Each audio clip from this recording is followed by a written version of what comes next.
one of my pieces of advice would be to practice what is called management by walking around. And so that literally is walking around the office more, talking to people, maybe going for a coffee with them or a tea, sitting down and just having a little informal chat about how things are going. Talking to the management ranks, but also people who report to the managers. Keeping your eye and ear open for problems that are brewing. Those are sometimes early indicators, and then you can go to them and be proactive and say, hey, listen, I just wanted to check in with you because I have a sense that maybe some things aren't working as well for you as they were before. And that's one way. I think another is to really make it safe when people do come to you for them to speak openly.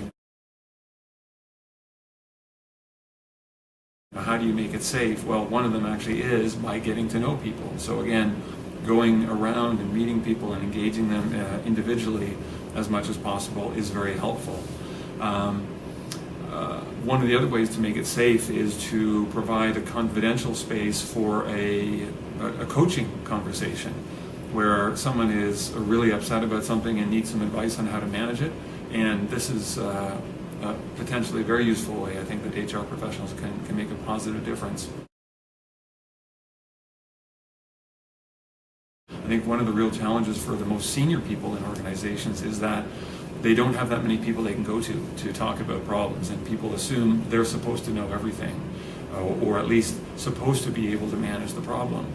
And they're still human, so an HR professional can also serve as a confidential sounding board, coach, or just a listening ear for someone. As you know, sometimes just talking through a problem helps you put it in perspective and helps you sort it out a little bit yourself. So those are some of the key strategies that I think might be helpful for HR professionals.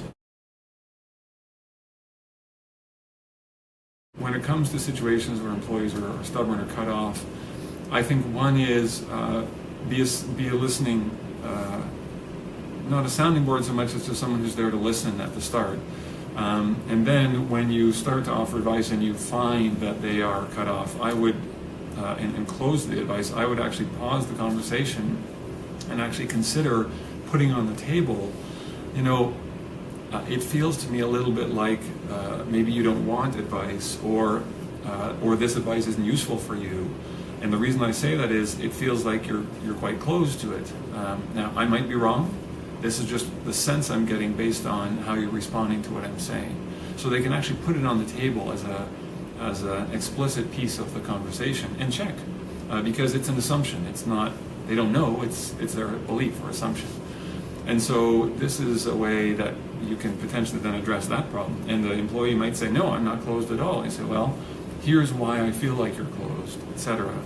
And sometimes what happens is the employee just needs a bit more time. They're still upset.